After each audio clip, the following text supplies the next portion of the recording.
প্রায় একটা আমাদের কিন্তু দুটো আলাদা আলাদা আমরা এখানে সরকার দেখছি। একটা হচ্ছে ইন্টারিম অন্তর্বর্তীকালীন সরকার এবং এখন হচ্ছে আমাদের নিউলি ইলেক্টেড বিএনপি সরকার।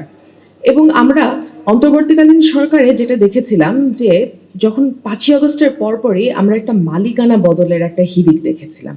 আমাদের মিডিয়া হাউসগুলোর দেখা যাচ্ছিল যে মিডিয়া হাউসগুলো যাতে হয়তো একটা কোনো কোনো কর্পোরেট বা কোনো ব্যবসায়িক প্রতিষ্ঠানের তাদের শেয়ার ছিল ওখানে বড় কোনো, সেই শেয়ারটা থেকে তারা অল্প করে কিছুটা শেয়ার তারা দিয়ে দিবে হচ্ছে কোনো একটা অপর পক্ষের রাজনৈতিক দলের কাউকে, এবং সেভাবে করে তারা নিজেদের জন্য একটা একটু তাদের জার্নিটা যাতে একটু স্মুথ হয় অন্তর্বর্তীকালীন সরকারের সময়, সেরকম আমরা দেখেছিলাম। এই জিনিসগুলো আমার কথা না, এটা মিডিয়া সংস্কার কমিশনের যে রিপোর্ট আছে সেই রিপোর্টের মধ্যেই কিন্তু এই বিষয়গুলো উঠে এসেছিল যে কি করে নিউজ রুম বদল হয়েছে।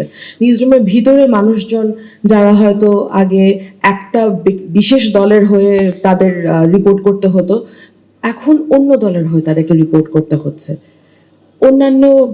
অন্য দলের মানুষদেরকে এনে বসানো হচ্ছে বড় পোস্টে, ম্যানেজারিয়াল পোস্টে।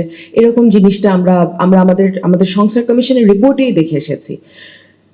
এইটাতে কি ইম্প্যাক্ট হয়? হ্যাঁ, একটা ট্যাসিট ইম্প্যাক্ট তো অবশ্যই হয়। আপনি একটা সময় আপনাকে হয়তো বলা হতো যাও গিয়ে তুমি ওই প্রেস কনফারেন্সটা কভার করে আসো অমুক এমপির, কারণও আমাদের জন্য গুরুত্বপূর্ণ, এবং এখন আপনাকে বলা হচ্ছে আপনাকে বিপরীত দলের আরেকটা এমপির প্রেস কনফারেন্স করতে হবে কারণ তাকে নিউজ কভারেজ দেওয়াটা আমাদের জন্য গুরুত্বপূর্ণ।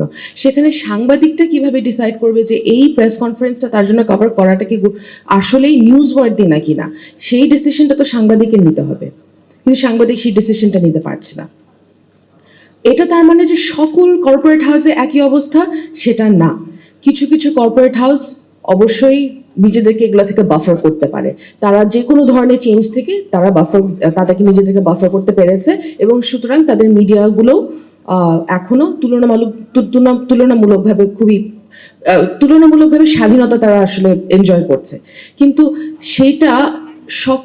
সেটা কিন্তু একটু যখন ছোট পরিসরে কোনো হয়তো টেলিভিশন চ্যানেল চলছে, ছোট কোনো একটা পাক্ষিক পত্রিকা অথবা এমন কোনো একটা পত্রিকা যাদের হয়তো সার্কুলেশন খুব বেশি না, ওই সব নিউজ রুমে যখন আপনি যাবেন তখন আপনি বুঝবেন যে তারা কি পরিমাণ প্রেশারের মধ্যে কাজ করে। এটা উত্তরণের একটা উপায় আমাদের জন্য মিডিয়া সংস্কার কমিশন করে দিয়ে গেছিলেন। তারা বলেছিলেন যে একটা স্বাধীন মিডিয়া কমিশন তৈরি করতে হবে।